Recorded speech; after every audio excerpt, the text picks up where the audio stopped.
Chapter number 4 માં આપણે એના અંત ભાગ તરફ જઈ રહ્યા છે। આજે એનો 16મો લેક્ચર અને એમાં ગઈકાલે આપણે ગેલ્વેનોમીટરને સીધું પ્રવાહ માપક તરીકે જોડવામાં નડતી મુશ્કેલીઓ વિશે જોયું અને એમ કીધેલું કે એને સીધું આપણે પ્રવાહ માપક તરીકે નહીં જોડી શકીએ, એનું એ મીટર અને વોલ્ટ મીટરમાં રૂપાંતરણ કરવું પડે। તો એમાં સૌથી પહેલા આપણે એ મીટરમાં રૂપાંતરણ કઈ રીતે કરી શકીએ એની વાત કરવાની છે। તો શરૂ કરીએ। એ મીટરની વાત આવે એટલે આપણે એમ કહીએ કે ગેલ્વેનોમીટરને આપણે સીધું પ્રવાહ માપક તરીકે નથી જોડતા, પરંતુ જે ઘટકમાંથી આપણે પસાર થતા વિદ્યુત પ્રવાહનું માપન કરવાનું હોય એ મીટર એટલે શું, સૌથી પહેલા તો આપણે એ જોઈએ તો વિદ્યુત પ્રવાહનું માપન કરવા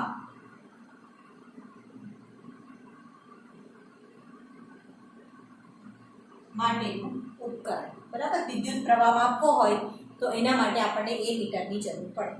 તો એના માટે આપણે શું કરવાનું છે, જે ઘટકમાંથી પસાર થતા વિદ્યુત પ્રવાહનું માપન કરવાનું હોય એ ઘટક સાથે સમાંતરમાં એક લઘુ અવરોધને જોડવામાં આવે છે। સીધું આપણે ગેલ્વેનોમીટરને નથી જોડતા, એની સમાંતરમાં, એ ઘટકની સમાંતરમાં એક લઘુ અવરોધને જોડવામાં આવે છે, નાની અવરોધ પેટી જેને આપણે કહીએ, અને એ લઘુ અવરોધને શન્ટ તરીકે ઓળખવામાં આવે, બરાબર। શન્ટની વાત છે આમાં।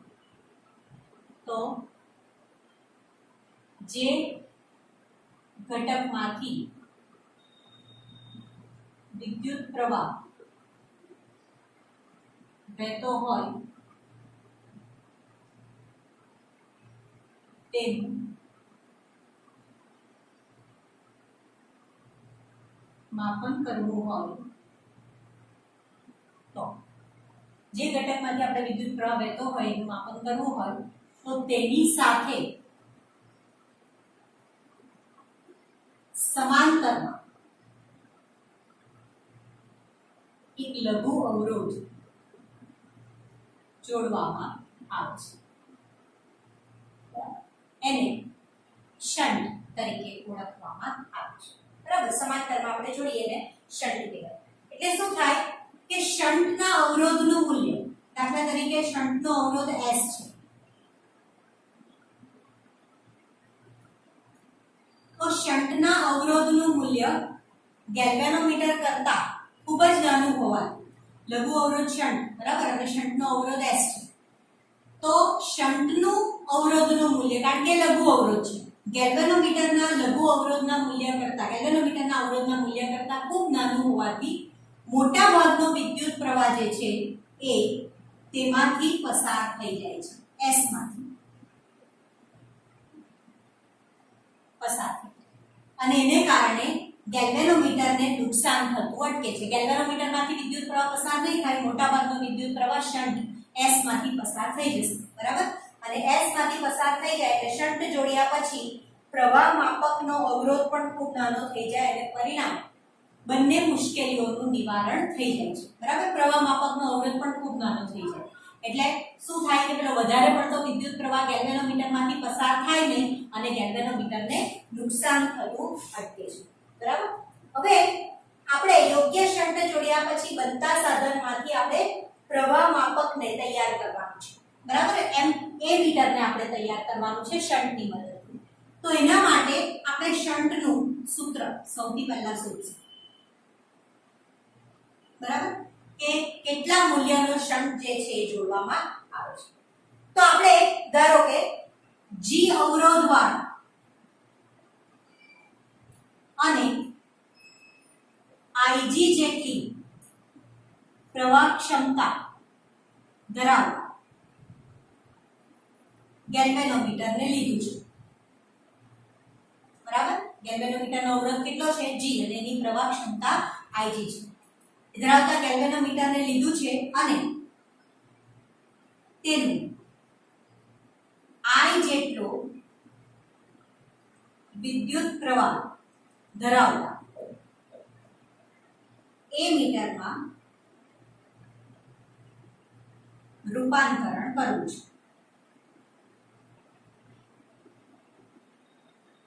કરવું છે, બરાબર। G G અવરોધ અને Ig જેટલી પ્રવાહ ક્ષમતા ધરાવતા ગેલ્વેનોમીટર અને એનું I જેટલો વિદ્યુત પ્રવાહ ધરાવતા એ મીટરમાં મારે એને રૂપાંતરણ કરવું છે. અને આ માટે ધારો હું જરૂરી શન્ટ લઉં છું. ધારો કે મારે જે જરૂર છે જરૂરી શન્ટ નું મૂલ્ય S છે. બરાબર. ચાલો આપણે આકૃતિ પણ એની દોરી દઈએ કે દાખલા તરીકે મેં શું કીધું, જે ઘટકમાંથી વહેતા વિદ્યુત પ્રવાહનું માપન કરવું હોય એની સાથે શન્ટને સમાંતરમાં જોડવામાં આવે છે. અહીંયા દાખલા તરીકે G બરાબર, આ બિંદુ A, આ બિંદુ એની સાથે સમાંતરમાં શન્ટ જોડેલો છે S. I જેટલો વિદ્યુત પ્રવાહ પસાર થાય છે એમાંથી ગેલ્વેનોમીટરમાંથી, કારણ કે અહીંયા જંક્શન છે દેખાય બરાબર, એટલે અહીંયા વિદ્યુત પ્રવાહના બે ફાટા પડશે. I માંથી Ig જેટલો વિદ્યુત પ્રવાહ ગેલ્વેનોમીટરમાંથી પસાર થાય અને શન્ટમાંથી Is જેટલો વિદ્યુત પ્રવાહ જે છે એ પસાર થાય છે. બરાબર. અહીંયા ફરી પાછો I જેટલો વિદ્યુત પ્રવાહ આવે છે. ગેલ્વેનોમીટરને સમાંતર શન્ટ S જે છે એ જોડવામાં આવે છે. તો Ig જેટલો વિદ્યુત પ્રવાહ જો ગેલ્વેનોમીટરમાંથી પસાર થાય તો Is બરાબર કેટલું થાય? I માંથી Ig જેટલો વિદ્યુત પ્રવાહ ગેલ્વેનોમીટરમાંથી પસાર થયો તો બાકીનો રહ્યો વિદ્યુત પ્રવાહ કેટલો? તો I - Ig. બરાબર. એ શન્ટમાંથી વહેતો વિદ્યુત પ્રવાહ અને ગેલ્વેનોમીટરમાંથી વિદ્યુત પ્રવાહ કેટલો પસાર થાય છે? Ig જેટલો. અને I - Ig જેટલો, કે દાખલા તરીકે 5 અહીંયા વિદ્યુત પ્રવાહ હોય એમ્પિયર, એમાંથી 2 ગેલ્વેનોમીટરમાંથી પસાર થયો તો બાકીનો 3 રહે, એટલે આપણે શું કર્યું 5 - 2 એટલે I - Ig, અને ગેલ્વેનોમીટરમાંથી Ig જેટલો વિદ્યુત પ્રવાહ જે છે એ પસાર થાય છે. ચાલો તો આગળ જઈએ આપણે જંક્શન A પાસે કિર્ચોફનો નિયમ લગાડીએ છીએ. બરાબર. I = Ig + Is. કયો નિયમ લાગશે? પ્રથમ નિયમ. જંક્શન પાસે ભેગા મળતા વિદ્યુત પ્રવાહોનો બૈજિક સરવાળો શૂન્ય હોય છે. આપણે લખી શકીએ I = Ig + Is. સમીકરણ નંબર 2. આગળ વધીએ. બંધ પરિપથ છે જો A S B G A S B G A બંધ પરિપથને કિર્ચોફનો બીજો નિયમ લગાડતા. બરાબર છે. એક બંધ પરિપથ આપણે લીધો અને AS BGA ને આપણે કિર્ચોફના બીજા નિયમ પ્રમાણે આગળ વધીએ તો શું થશે? જો A થી આપણે S તરફ જઈએ એટલે -S * Is. આગળ જઈએ વિદ્યુત પ્રવાહની વિરુદ્ધ દિશામાં એટલે હું લખી શકું +G * Ig બરાબર 0. આ માઈનસ જે દિશામાં વિદ્યુત પ્રવાહ એક દિશામાં આપણી મુસાફરી એટલે -S * Is પ્લસ તો શું થશે? અહીંયાથી Ig જેટલો વિદ્યુત પ્રવાહ પસાર થાય છે, ગેલ્વેનોમીટરનો અવરોધ G જેટલો છે એટલે G * Ig, પણ આપણે આ દિશામાં છીએ અને વિદ્યુત પ્રવાહ વિરુદ્ધ દિશામાં છે એટલે +G * Ig = 0. આપણે આ રીતે એને લખી શકીએ. બરાબર છે. ચાલો તો -S * Is બરાબર -G * Ig. બરાબર. માઈનસ માઈનસ પ્લસ થઈ જાય. આપણે શન્ટનું મૂલ્ય શોધવું છે તો S બરાબર બંને પ્લસ થઈ ગયા એટલે S બરાબર શું થશે? આ પ્લસ એટલે હું લખી દઉં છું અહીંયા Is બરાબર G. માંથી S ને કરતા બનાવો એટલે Is નીચે જાય એટલે S બરાબર G Ig ના છેદમાં આ શું છે? શન્ટનું સૂત્ર. એટલે જે ઘટકમાંથી વહેતા વિદ્યુત પ્રવાહનું આપણે માપન કરવું હોય તેની સાથે સમાંતરમાં લઘુ અવરોધનું મૂલ્ય ધરાવતો શન્ટ જે છે, બરાબર છે, લઘુ મૂલ્યનો અવરોધ ધરાવતો શન્ટ જોડવામાં આવે અને શન્ટનું મૂલ્ય કઈ રીતે નક્કી થાય? તો એના માટેનું સૂત્ર આપણે શોધ્યું S બરાબર GIG/S, GIG/S. બરાબર. આમાં શન્ટનું સૂત્ર આપણને મળી જાય એટલે આપણે આપણા ઈચ્છિત રેન્જ વાળા એ મીટરમાં ગેલ્વેનોમીટરનું રૂપાંતરણ કરી શકીએ. બરાબર છે. ચાલો હવે આપણે IS નું મૂલ્ય પણ શોધવાનું છે. તો સમીકરણ IS બરાબર I માઇનસ IG. કોઈ સમીકરણ નામ નથી આવ્યું. કયું સમીકરણ? IS બરાબર I માઇનસ IG માટે IS બરાબર શું થશે? I માઇનસ IG માં S નું મૂલ્ય તમે મૂકી શકો તો આપણે લખી દઈએ S બરાબર GIG ના છેદમાં આ IS છે ને, IS. તો IS નું મૂલ્ય કેટલું? I minus IG. એટલે લખી દીધું I માઇનસ IG. થાય આવું IS નું મૂલ્ય મૂકીએ એટલે S બરાબર GIG upon I minus IG જે શન્ટનું સૂત્ર છે. એટલે એના પરથી કહે કે એમીટરની રેન્જ વધુને વધુ મોટી કરવા માટે જરૂરી શન્ટનું મૂલ્ય નાનું કરવું પડે છે. બરાબર. એમીટરની આ રેન્જ જો વધારે જોઈતી હોય બંને એકબીજાના વ્યસ્ત પ્રમાણમાં છે એટલે જો I ની વેલ્યુ એમીટરની રેન્જ વધુ જોઈતી હોય તો S નું મૂલ્ય નાનું રાખવું પડે. I વધે તેમ S જે છે એ નીચે જાય એટલે એનું મૂલ્ય જે છે આપણે કેવું રાખવું પડે? નાનું રાખવું પડે. અને એ પરિસ્થિતિમાં એ મીટરની પ્રવાહ ક્ષમતા n ગણી કરવા માટે જરૂરી શન્ટ S બરાબર G/n-1. n ગણી એ મીટરની ક્ષમતા કરવા માટે S G/n-1 સૂત્ર તમારે યાદ રાખવાનું. જરૂરી શન્ટનું મૂલ્ય કેટલું? S બરાબર G/n-1. એ મીટરની ક્ષમતા જો વધારવી હોય તો વિદ્યાર્થી મિત્રો આપણે વિદ્યુત પ્રવાહનું માપન કરવું હોય તો ગેલ્વેનોમીટરને આપણે સીધું પ્રવાહ માપક તરીકે નહીં જોડતા એનું એ મીટરમાં રૂપાંતરણ કરવાનું છે. અને એ મીટરમાં રૂપાંતરણ કરવા માટે જે ઘટકમાંથી આપણે વહેતા વિદ્યુત પ્રવાહનું મૂલ્ય શોધવું હોય એ ઘટકને સમાંતર યોગ્ય નાના મૂલ્યનો લઘુ અવરોધ જોડવામાં આવે અને એ લઘુ અવરોધને શન્ટ તરીકે ઓળખવામાં આવે અને એ શન્ટનું મૂલ્ય આપણે આ શન્ટના સૂત્રની મદદથી શોધી શકીએ છીએ. તો આગળ વધીએ વિદ્યાર્થી મિત્રો. આપણે વિદ્યુત પ્રવાહનું માપન કરવા માટેની વાત કરી. હવે સર્કિટના કોઈ ઘટકના બે છેડા વચ્ચેનો વિદ્યુત સ્થિતિમાનનો તફાવત જો આપણે માપવો હોય તો આપણે શું કરીશું? તો આપણે ગેલ્વેનોમીટરનું યોગ્ય રેન્જવાળા વોલ્ટમીટરમાં રૂપાંતરણ કરવું પડે. બરાબર. તો વોલ્ટમીટર એ શું છે? બે છેડા વચ્ચે વિદ્યુત સ્થિતિમાનનો તફાવત માપવા માટેનું ઉપકરણ. ધારો કે આપણે સર્કિટના કોઈ ઘટકના બે છેડા વચ્ચેનો વિદ્યુત સ્થિતિમાનનો તફાવત માપવાનો છે. ધારો કે હું આકૃતિ દોરું છું. આ બેટરી પ્લસ માઇનસ કળ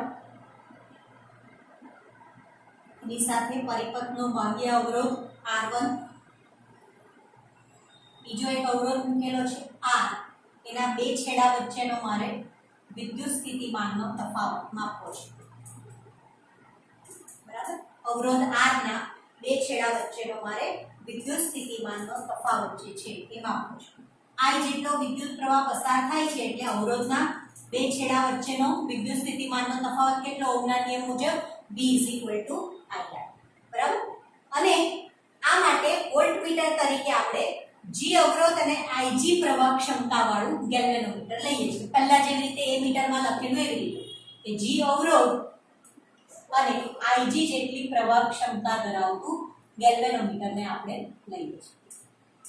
આ ગેલ્વેનોમીટરને અવરોધના જે બે છેડા વચ્ચેનો વિદ્યુત સ્થિતિમાનનો તફાવત માપવો છે એની સાથે આપણે સમાંતરમાં જોડવાનું છે. બરાબર? જો સમાંતરમાં જોડવામાં આવે, બરાબર, એટલે શું કહેવાય કે ગેલ્વેનોમીટર જો આ રીતે વાપરવામાં આવે તો મુશ્કેલી તો પડશે, પરંતુ ગેલ્વેનોમીટરમાં ને સર્કિટમાં આ રીતે જોડતા સર્કિટનો કુલ અવરોધ કેટલો થશે? તો જો મેં અવરોધ સાથે ગેલ્વેનોમીટરને સમાંતરમાં જોડી દીધું, બરાબર, તો સર્કિટનો કુલ અવરોધ કેટલો?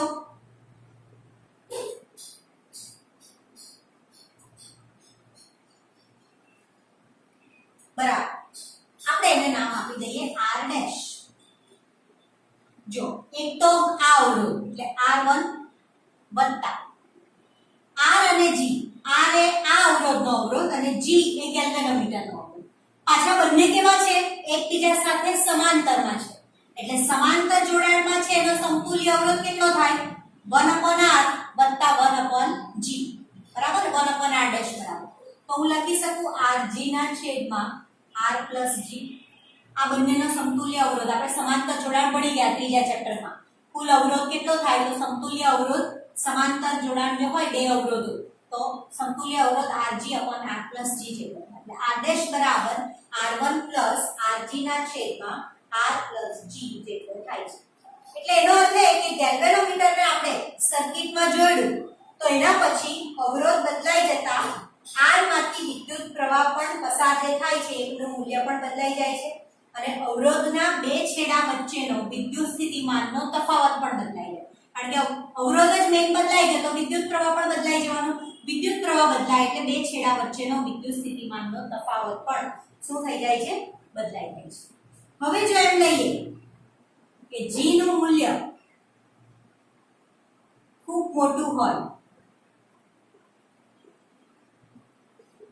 તો G ની સરખામણીમાં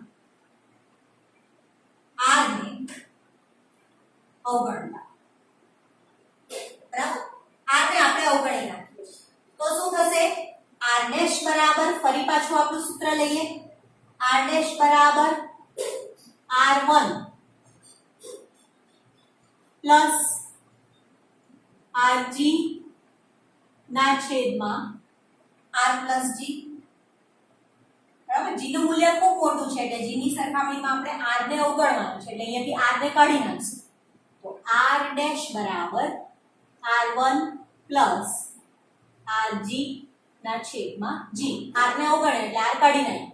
G પાછો કેન્સલ એટલે R ડેશ બરાબર R1 પ્લસ R.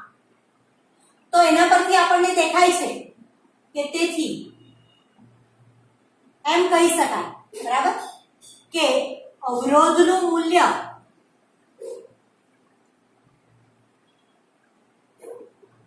ખાસ બદલાતું નથી. બરાબર? એમાં કઈ બહુ વધારે પડતો મોટો ફેરફાર જે છે એ થતો નથી. એમનું એમ જ રહે છે R ડેશ બરાબર R1 પ્લસ R1. બરાબર? ચાલો, એટલે એ પરિસ્થિતિમાં પરિપથનો અવરોધ નહીં બદલાય અને મોટા ભાગનો વિદ્યુત પ્રવાહ જે છે એ R માંથી પસાર થઈ જાય છે. કેમ? કારણ કે ગેલ્વેનોમીટરનો અવરોધ તો ખૂબ મોટો છે, R નું મૂલ્ય નાનું છે એટલે શું થશે? અહીંયાથી જે વિદ્યુત પ્રવાહ વહે છે એ મોટા ભાગે R માંથી પસાર થઈ જાય અને ગેલ્વેનોમીટરને નુકસાન થતું અટકે છે. એટલે અવરોધનું મૂલ્ય પણ નથી બદલાતું અને IR નું મૂલ્ય પણ જળવાઈ રહે છે.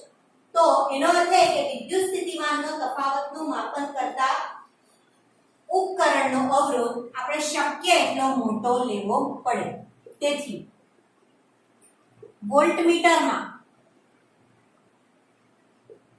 રૂપાંતરણ કરવા માટે G નું મૂલ્ય શક્ય તેટલું મોટું લેવામાં આવે છે, બરાબર છે. g નું મૂલ્ય આપણે શક્ય એટલું મોટું લેવાનું છે. એટલે આપણે શ્રેણીમાં યોગ્ય મોટો અવરોધ જોડીને વોલ્ટમીટરમાં આપણે એનું રૂપાંતરણ કરી શકીએ. એટલે શું થાય કે અવરોધ મોટો હોવાથી ગેલ્વેનોમીટરમાંથી પસાર થતો વિદ્યુત પ્રવાહ ઓછો હોય, એટલે અહીંયા મેં કીધું તે પ્રમાણે કે g નું મૂલ્ય મોટું એટલે પ્રવાહ r માંથી પસાર થઈ જાય અને ગેલ્વેનોમીટરને નુકસાન થવાની શક્યતા રહેલું છે. ઓછું નુકસાન થવાની શક્યતા રહેલી છે. તો ગેલ્વેનોમીટર વડે માપી શકાતા મહત્તમ વોલ્ટેજને ગેલ્વેનોમીટરની વોલ્ટેજ ક્ષમતા તરીકે ઓળખવામાં આવે છે. ગેલ્વેનોમીટરમાંથી માપી શકાતા મહત્તમ વોલ્ટેજ આપણે શું કહીએ છીએ? ગેલ્વેનોમીટર વોલ્ટેજ ક્ષમતા કહે છે, બરાબર છે. આપણે એને નામ આપીશું પ્રવાહ ક્ષમતા હતી Ig અને વોલ્ટેજ ક્ષમતા જે છે એ Ig * G. P = IR સમીકરણ, બરાબર છે. ચાલો, તો એની વોલ્ટેજ ક્ષમતા Ig * G. હવે જેવી રીતે આપણે શ્રેણી અવરોધનું સૂત્ર મેળવેલું, શંટનું સૂત્ર મેળવ્યું, તેવી જ રીતે અહીંયા શ્રેણી અવરોધનું સૂત્ર હવે આપણે મેળવવાનું છે. તો ગેલ્વેનોમીટરનું વોલ્ટમીટરમાં રૂપાંતરણ કરવું છે, એના માટે G અવરોધ અને Ig જેટલી પ્રવાહ ક્ષમતા વાળા ગેલ્વેનોમીટરને લીધેલું છે, બરાબર. એટલે એની વોલ્ટેજ ક્ષમતા કેટલી થશે? Ig * G. B = IR પરથી I એ Ig અને R એટલે R, આ પ્રવાહ ક્ષમતા, બરાબર. તો એની વોલ્ટેજ ક્ષમતા કેટલી થશે? Ig * G થશે.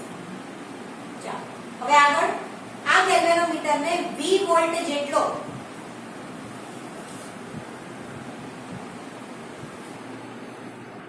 ગેલ્વેનોમીટરને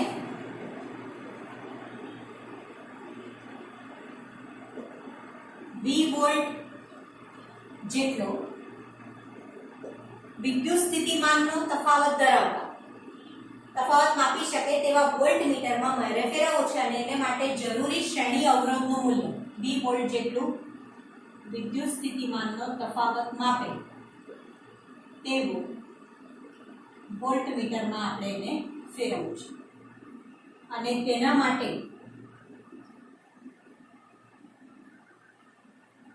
શ્રેણી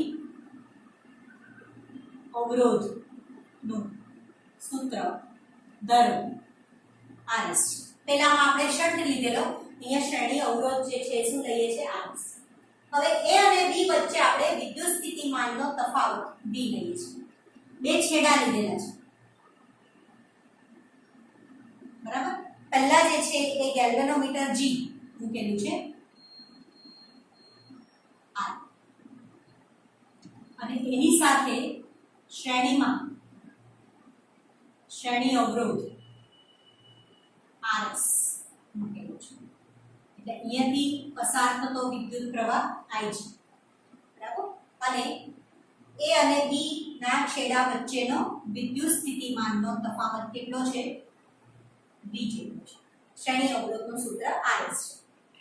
અને ગેલ્વેનોમીટર અને RS શ્રેણીમાં જોડતા ગેલ્વેનોમીટરનું પૂર્ણ સ્કેલ આવર્તન થાય અને તેમાંથી Ig જેટલો વિદ્યુત પ્રવાહ પસાર થાય છે. ગેલ્વેનોમીટર અને RS ને હવે શું કરવાનું છે? શ્રેણીમાં જોડવાનું છે, વોલ્ટમીટરમાં રૂપાંતરણ કરવાનું. તો આપણે શું કરીએ છીએ? આ પરિપથને કિર્ચોફનો બીજો નિયમ લગાડતા. ચાલો, શું થશે? -Ig * G, આ વિદ્યુત પ્રવાહનો અવરોધ માઈનસ Ig * RS થાય, બરાબર. પ્રવાહ એટલો જ છે RS, આપણે જે દિશામાં એ દિશામાં વિદ્યુત પ્રવાહ પણ છે. પ્લસ V થશે = 0. માટે હું લખી શકું -Ig * G -Ig * RS બરાબર -V. માઈનસ માઈનસ બધેથી પ્લસ થઈ જાય એટલે Ig * G વત્તા Ig * RS બરાબર આટલું સમીકરણ આપણને ચાલો RS ને આપણે કરતા બનાવીએ તો શું થાય Ig into RS ને પહેલા કરતા બનાવો તો V minus Ig into G થાય ઓકે એમાંથી RS ને કરતા બનાવો તો Ig દરેક પદ ને ભગાશે તો શું લખાય V upon Ig નીચે જાય minus G V upon Ig minus G આ જે સમીકરણ મળ્યું આ સૂત્ર વડે મળતો અવરોધ આપેલા ગેલ્વેનોમીટર સાથે શ્રેણીમાં જોડી ગેલ્વેનોમીટરના સ્કેલનું યોગ્ય અંકન કરવાથી આપણે વોલ્ટમીટર જે છે એ તૈયાર કરી શકીએ છીએ એટલે આ શું છે શ્રેણી અવરોધનું સૂત્ર છે હવે યાદ કરો આપણે ગઈકાલે સમીકરણ ભણ્યા phi by I is equal to ગેલ્વેનોમીટરના સિદ્ધાંત N A B by K બરાબર આ સમીકરણ નંબર એને 1 આપી દઈએ આ સમીકરણ નંબર 2 સમીકરણ નંબર 2 માં દરેક પદને 1 upon R વડે ગુણવા બરાબર phi by I is equal to NAB ના છેદમાં K 1 upon R વડે બંને બાજુને ગુણીએ છીએ બરાબર એટલે શું થાય phi by I into R થઈ જાય 1 upon R કરીએ એટલે is equal to NAB ના છેદમાં K into 1 upon R IR is equal to B બરાબર is equal to NAB ના છેદમાં KR બરાબર સમીકરણ નંબર 3 તો આજે phi by V જે છે એને ગેલ્વેનોમીટરની વોલ્ટેજ સંવેદિતા તરીકે પણ ઓળખવામાં આવે છે ગઈકાલે phi by I ની વાત કરી ગેલ્વેનોમીટરની પ્રવાહ સંવેદિતા એવી રીતે phi by V ને ગેલ્વેનોમીટરની અથવા તો વોલ્ટેજ સંવેદિતા અથવા તો વોલ્ટમીટરની સંવેદિતા તરીકે પણ એને ઓળખવામાં આવે છે બરાબર અથવા તો આપણે એને શું કહીશું વોલ્ટમીટરની સંવેદિતા તરીકે ઓળખવામાં આવે છે તો આપણે ગેલ્વેનોમીટરને યોગ્ય રેન્જ વાળા વોલ્ટમીટરમાં રૂપાંતરણ કરવું હોય તો ગેલ્વેનોમીટર સાથે ચોક્કસ મૂલ્યનો શ્રેણી અવરોધ આપણે શેમાં જોડવો પડે શ્રેણીમાં જોડવો પડે અને એ મીટરમાં જોડવું હોય તો ગેલ્વેનોમીટરને સમાંતરમાં જોડવામાં આવે છે અને શ્રેણીમાં જોડવા માટે એ શ્રેણી અવરોધનું સૂત્ર કેટલું લેવાનું RS બરાબર V upon Ig minus G બરાબર આ સમીકરણ નંબર 1 પરથી આપણને એનું સૂત્ર મળે છે તો વિદ્યાર્થી મિત્રો આજનો લેક્ચર અહીંયા જ પૂરો કરીએ છીએ નેક્સ્ટ લેક્ચરમાં ફરી પાછા મળીએ ત્યાં સુધી good bye take care and thank you so much